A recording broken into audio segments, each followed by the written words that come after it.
পাকিস্তানের সমর ভান্ডারে থাকা অন্যতম সেরা যুদ্ধবিমান JF-17 থান্ডার ব্লক 3, যে যুদ্ধবিমানের উপর ভর করে ভারতের সাথে সবশেষ সংঘাতে দারুণ নৈপুণ্য দেখিয়েছিল পাকিস্তান। ইসলামাবাদ দাবি করে আসছে ওই সংঘাতে ভারতের অত্যাধুনিক রাফাল সহ মোট 5টি যুদ্ধবিমান ধ্বংস করে দিয়েছে তারা। এরপর থেকে বিশ্বজুড়ে কদর বাড়তে থাকে ইসলামাবাদের যুদ্ধবিমানগুলোর। তেমনই আলোচিত একটি যুদ্ধবিমান JF-17 থান্ডার ব্লক 3 এবার অত্যাধুনিক এই যুদ্ধবিমানের সিমুলেটর বাংলাদেশের হাতে তুলে দিল পাকিস্তান। এক প্রতিবেদনে এই খবর জানিয়েছে ডিফেন্স সিকিউরিটি এশিয়া।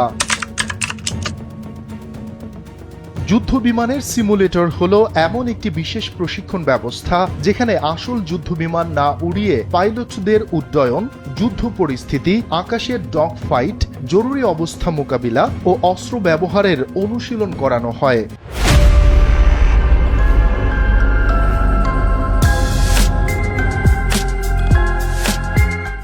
সহজভাবে বললে এটা অনেকটা অত্যাধুনিক ভার্চুয়াল যুদ্ধবিমান, বাইরে থেকে দেখতে ককপিটের মতো।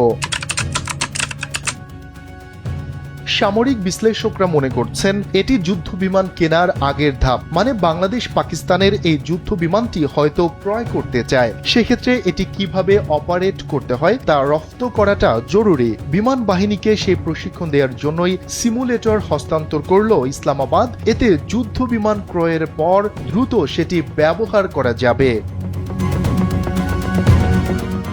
ডিফেন্স সিকিউরিটি এশিয়াও তাদের প্রতিবেদনে বিষয়টি উল্লেখ করেছে। তারা জানিয়েছে সিমুলেটর স্থানান্তরকে অনেকেই প্রি অপারেশন ইন্টিগ্রেশন স্টেপ হিসেবে বিবেচনা করছেন। অর্থাৎ ভবিষ্যতে যদি F-17 যুদ্ধবিমান বাংলাদেশ বিমান বাহিনীতে অন্তর্ভুক্ত করা হয় তাহলে পাইলট ও টেকনিক্যাল স্টাফরা আগে থেকেই সেই সিস্টেমের সঙ্গে পরিচিত হয়ে উঠবে। এতে নতুন বিমান গ্রহণের সময় কমে যাবে এবং অপারেশনাল ক্ষমতা দ্রুত গড়ে উঠবে। JF-17 একটি আধুনিক 4.5 প্রজন্মের মাল্টি রোল যুদ্ধবিমান। এতে রয়েছে উন্নত রেডার, ইলেকট্রনিক ওয়্যারফেয়ার সিস্টেম, আধুনিক সেন্সর ফিউশন এবং দীর্ঘ পাল্লার বিয়ন্ড ভিজুয়াল রেঞ্জ বা দৃষ্টিসীমার বাইরেও নিখুঁত ক্ষেপণাস্ত্র ব্যবহারের সক্ষমতা। এটি আকাশ প্রতিরক্ষা, আক্রমণাত্মক মিশন এবং সামুদ্রিক লক্ষ্যবস্তুতে আঘাত সব ধরনের অপারেশনে ব্যবহার করা যাবে। বিশ্লেষকদের মতে বাংলাদেশ বিমান বাহিনীর আধুনিকীকরণ চলছে। এতে পুরনো MiG-29 এবং F-7 এর পরিবর্তে অত্যাধুনিক যুদ্ধবিমান প্রতিস্থাপনের প্রয়োজন দেখা দিচ্ছে। ফলে স্বল্প মূল্যের দারুণ কার্যকরী পাকিস্তানের JF-17 যুদ্ধবিমান ক্রয় করতে পারে ঢাকা। জানা গেছে বিষয়টিকে গভীর পর্যবেক্ষণে রাখছে নরেন্দ্র মোদীর দেশ। বিশেষ করে নয়াদিল্লির সাথে ঢাকার সামরিক চুক্তি ভালোভাবে নেবে না বিজেপি সরকার।